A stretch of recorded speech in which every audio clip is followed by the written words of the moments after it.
Run it back, Philly. No frauds, no fanboys, no intros. Joel's starting to finally get his feet under him, catch some fire. Harden has looked good. What else are we excited about, fellas? What's making us smile? Like, all right, that got better. That improved. Anything? What do you guys think? For me, DeAnthony Melton. And I think Sean was going to at least mention him too. But this could be a 10-72 basketball team, and I would still have fun watching DeAnthony Melton. He's a lot of fun to watch. He flies around the court. He's like a magnet to the ball. I've never seen a 6'2" guard rebound like the way that he does. And just the effort on both sides of the floor. Even if he has those shooting nights all the time, and that's what the people were saying about him in Memphis when we got him. You know, you're going to see how inconsistent he is. I'm like, he's a bench player. I don't expect him to be a superstar. If he's 1 for 7, I still had fun watching the guy. I like watching DeAnthony Melton, and of course Tyrese Maxey in year 3. You know what I mean? What we're seeing closer to what we know he can become. I really think at 25, 26 years old, with the right system, he could develop into a Damian Lillard. I really think he could. He just has so much skill, and he never stops working. He never stops improving. It just keeps going. So Maxey's great to watch. Of course. We're going to see what Embiid can do. He's averaging 32.5 points, and 11 rebounds, and 2 blocks right now. He might just average that for the whole season. We thought last year was one of the best years for a center of all time. Embiid might just take it to another notch. You never know. So there's definitely a lot of positives.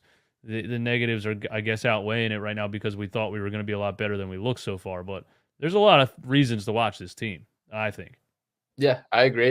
You touched on pretty much everything I had to jump on. I mean, Embiid at his best is still the best player in the NBA, one of, if not the, when he's playing at his peak. DeAnthony Melton, I absolutely love. I think he's pretty crucial to what the Sixers need to do moving forward too. Having him as a third guy with Harden and Maxey to pick up some of that defensive slack, the way he can rise up, the way he just jumps off the page athletically is super refreshing to see. And Maxey, the way he continues to take strides is huge. Like, he's still shooting over 40% from 3 on nearly double the volume as last year. He's improving. He just looks more controlled and more confident in the way he played, which is awesome. And as far as long-term hope for this team, obviously we're hoping for the championship window open right now to be contending for it this year. But I think there's still a world where Maxey hits his prime and Embiid can still be a valuable player, taking a little bit of a step back, putting more of a focus on defense, being a guy that controls the boards, and having other guys kind of run the show. So I do think there's kind of things you can string together for a long, successful tenure, which I think is a positive takeaway. I think that's a good point. And personally, I feel early in the season, usually how I kind of navigate an NBA season, there's certain games I remember. I'll be honest, to this point in the season, there are a lot more games I remember for a bad reason than a good reason. The good reason is obviously Joel Embiid having a massacre of a game and making history, and Maxey jumping on his back and smiling. Those are the things I like to see. But other than that, I'll be honest with you, I haven't had a lot of fun watching this team so far because it's just kind of going through the motions. Now, the last couple of games, we've been stepping up, 2 big wins. If we can beat the Bucks tomorrow night, I'll feel a lot happier. But it's kind of just going through the motions right now, and it gets frustrating, when it feels like one game you're up to your level and the other game you don't really care a lot. So I just haven't had as much fun watching the team so far. That's kind of my take on it. But I want to go and hit on one of your points that you made about Joel Embiid, because I remember talking to both of you and a panel of other people last year at the trade deadline. And I remember bringing up a point, and it was kind of just I'm crazy, just poo-poo that, you don't know what you're talking about. Poo-poo I remember, get that out of here. You're asinine. We were are we going to trade for James Harden and all this? And you called it. I remember saying, or is this, going to be kind of the last final shot for Joel Embiid and the Sixers? And, a lot of people have been DMing me lately about Ben Simmons. Oh, look at what's going on. I don't really care about Ben Simmons anymore, but I'm still very frustrated at Ben Simmons because of one thing and one thing only. He took away the best opportunities for this team to win a championship. And I really am starting to truly believe that, because look at how weak the East was. Look at the chance you had. I mean, against the Atlanta Hawks, for crying out loud, or the 4 bouncer. Imagine if we beat the Raptors and we go on and we beat the Bucks and we play a banged up Warriors team, whatever it may be, we may have wasted our best opportunities. Guys want to say, oh, wait till they're in their prime, wait till they're this age. It's different with this team. Joel Embiid, his prime is earlier than most because of his injury histories. But anyway, bringing all that together, that's why I feel like people are disinterested. That's why I haven't had as much fun, because this is supposed to be the optimal point. Okay, this is finally the roster that fits around Joel Embiid. They can go out and compete. Can we get over the hump? We haven't been to the Eastern Conference Finals since 2001. And early in the season, it just feels like we're going down the same path. We're going down the same trajectory. And that's why I feel people like myself are frustrated. But the question is, are the best opportunities behind us? What if it doesn't work out this year? Are we going to go with what Sean said and have a Embiid eventually in a couple years take a backseat role? Could Embiid request a trade? Is it Maxey's team?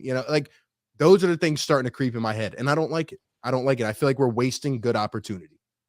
So sorry for the tangent, but I'm starting to really wonder. Wonder. I mean, it's a real concern for sure. Like, I wouldn't say I feel great about it, and the Ben Simmons thing for sure, like the trajectory that he just kind of went on, like he's the one like outlier as far as like guys that like showed improvement with all the statistical categories. And the shooting thing was always something that was complained about and talked about. We never really saw progress in that, but like guys just don't really like jump off the cliff or fall off the cliff the way that he did. That just doesn't really happen. And even like you said, it kind of robbed a lot of the best opportunities, but I still don't think like the window's closed by any means. And when you have a talent like Embiid, who is pretty undeniably one of the top 8 players in the NBA, and I think you can shorten that list a good bit in my mind. But like when you have that and you have guys around him, like the chance is always there. And like it shouldn't be as hard to bring in these complementary pieces as the Sixers have made it out to be. And like if you can just kind of get a little bit of the recipe right, like this team has a chance. And Embiid still has his limitations. There's stuff he needs to clean up in the postseason for sure. He still has a lot to prove. But like I'm not counting this team out as long as they get things right. But there's still like work to be done at the deadline ahead of that, and just like completing the pieces to this puzzle. Before I let DJ go, I just want to say one quick point back to that. I would agree with you if the Sixers developed the guys they drafted. And I feel like they let a lot of good chances walk out the door. And, and maybe a coach change will change that. Maybe not. But, we're trying to find gold through free agency, through a trade here and there. We have guys in the building, right? If you can put all that together, maybe we'd have a more complete roster, but it's frustrating because we don't do that. Yeah. I'm actually not going to blame Ben Simmons for taking away Joel Embiid's best opportunities or the team's best opportunities, because Ben Simmons was Ben Simmons this whole time. Ben Simmons is a loser. Ben Simmons is no good. He doesn't have a position. He can't shoot. He has no post game. He can't. It's been that from the jump. The major problem was the people in control of Ben Simmons letting him do whatever the hell he wanted for all of those years. If one of these coaches had a pair of you-know-what, they would have said, hey, this ain't going to work. I need to play a point guard. And if you're not going to shoot, you just can't play. I don't know what to tell you. I would have had an argument with Josh Harris and said, I don't care how much money you played this guy. I can't put him on the floor in the half court. It's impossible. We were down 0-3 to the Boston Celtics, and Brett Brown started TJ McConnell at point guard next to Ben Simmons. That was the only game in the series that we won. So it doesn't even have to be a star point guard, just a point guard. You need a point guard in a basketball game. And Ben Simmons has never been one. It didn't make any sense. It drove me nuts watching that style of play, bring the ball across half court and hand it off to Seth Curry, who's not a point guard, or hand it off to JJ Redick, who's not a point guard. It was mind-numbingly stupid, the whole thing. It's the people in charge that allowed that to happen for years, instead of just saying this ain't going to work. Look, it didn't take the Brooklyn Nets very long to bring him off the bench. And they're still trying to play him because they owe him a lot of money, and they're hoping that becomes worth something. But they already decided this guy can't start. He's not giving us anything.